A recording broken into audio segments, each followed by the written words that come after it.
देशी खिल्लार जातीची वळूच्या लहान मुलाशी दोस्ताना.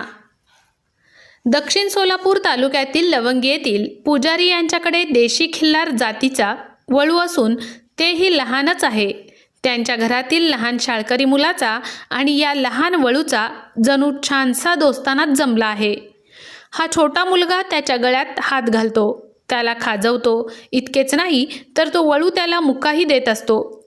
असा देशी खिल्लार जातीच्या वळूचा आणि या लहानग्या मुलाचा छान दोस्ताना कसा जमला तो पहा.